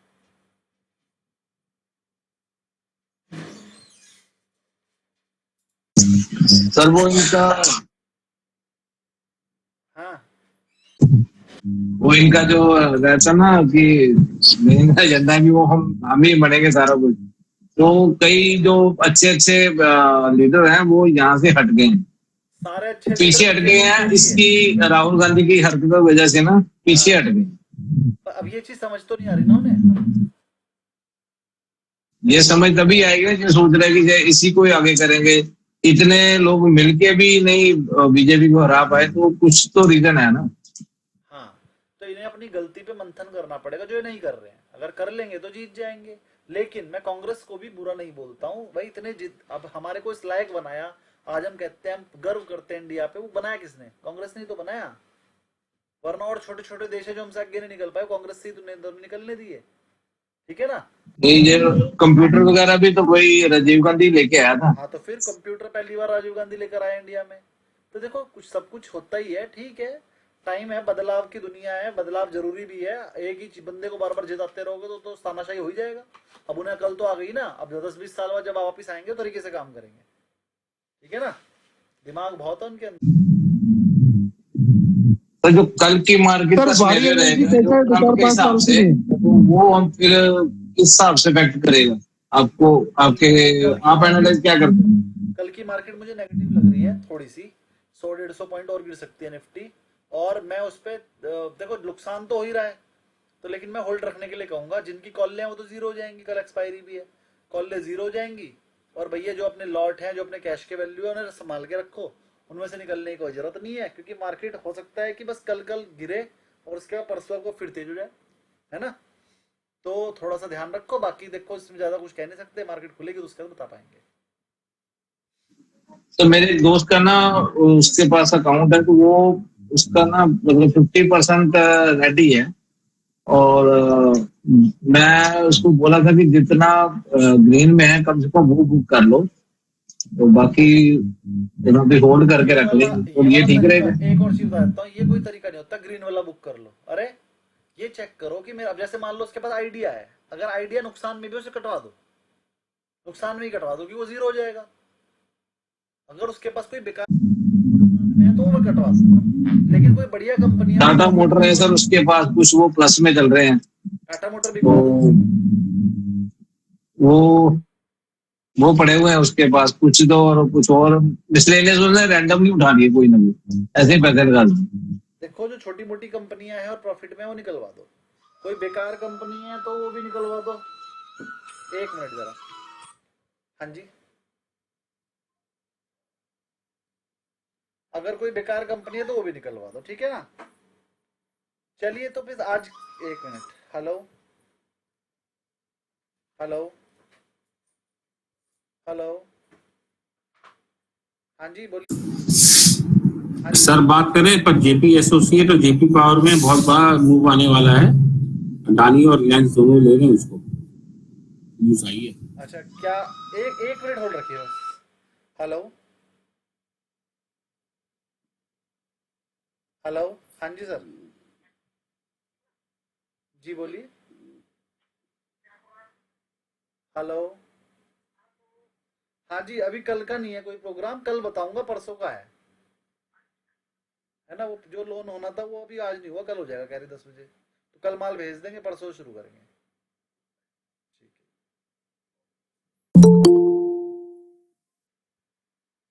हाँ जी बोलिए, अब बताइए क्या न्यूज थी वो JP associate sir JP associate block deal हुई बहुत बड़ी सर। किसने करी? सर किसने करी उसका नाम नहीं पता मेरे को, पर ब्लॉक डील हुई बहुत बड़ी। और जेपी पावर सर अडानी ने जेपी पावर लिया है सर, वो बात चल रही है उसकी, वो हो जाएगा। चलिए, और कोई क्वेरी किसी की? सर जेपी एसोसिएट 20 रुपया में लिया हुआ है सर, वो 5 रुपए का हो गया। जेपी एसोसिएट तो बेकार है, जीरो हो जाएगी। पर सर ब्लॉक डील हुआ है सर आज नहीं लास्ट में। ब्लॉक डील क्या है पता तो करो, क्या पता फेक ब्लॉक डील हुई हो। ब्लॉक डील जानबूझ के भी कर लेते हैं। अच्छा ऐसा कर, ऐसे करते हैं, ए बी को बोलता है चल यार मैं तुझे शेयर भेज देता हूँ, तू खरीद लियो, थोड़ी देर बाद मुझे वापस भेज दे, मैं 2 महीने बाद। तो पहले आज ब्लॉक डील के नाम पे न्यूज हो जाएगी, कुछ बंदे फंस जाएंगे, फिर जब तू 2 महीना मुझे भेजेगा फिर एक ब्लॉक डील के नाम पे न्यूज मिल जाएगी, फिर कुछ बंदे फंस जाएंगे। तो ब्लॉक डील फेक भी होती है, तो पहले ये तो पता कर लो कौन है वो। कोई छोटा मोटा बंदा होगा तो फेक ही होती है वो, कोई बड़ा सा म्यूचुअल फंड हो खरीद रहा हो, कोई बड़ी कंपनी हो तो एक अलग बात है, प्रमोटर ग्रुप खरीद रहा हो तो ठीक है। नहीं सर म्यूचुअल फंड खरीदे सर। कौन से म्यूचुअल फंड ने खरीदा? मोतीलाल ओसवाल आईसीआईसीआई और एक और म्यूचुअल एएमसी। अगर बड़े म्यूचुअल फंड ने खरीदा तो फिर पॉजिटिव है, फिर ले सकते। सर तीन म्यूचुअल फंड ने खरीदा सर। सर तो पॉजिटिव है। हाँ जी, वारी एनर्जी कैसा है सर? बहुत बढ़िया, 5 से 10 साल के लिए बहुत बढ़िया। मल्टी बैगर, वारी एनर्जी और मल्टी बैगर, सोलर में सबसे आगे की 2 कंपनी है, सबसे बड़ी। सर सुजलॉन सुजलॉन तो बेकार है। तो सर इनको टुकड़े टुकड़े में ले लें कि 10-10 शेयर, 5-5 शेयर, 10-10 शेयर? हाँ डाल दो 50-50 हजार के लेके। ठीक है सर। चलिए तो आज के लिए इतना ही रखते हैं, शायद क्वेरी नहीं है किसी की अब। तो क्वेरी अभी याद नहीं आ रही। जो भी क्वेरी होगी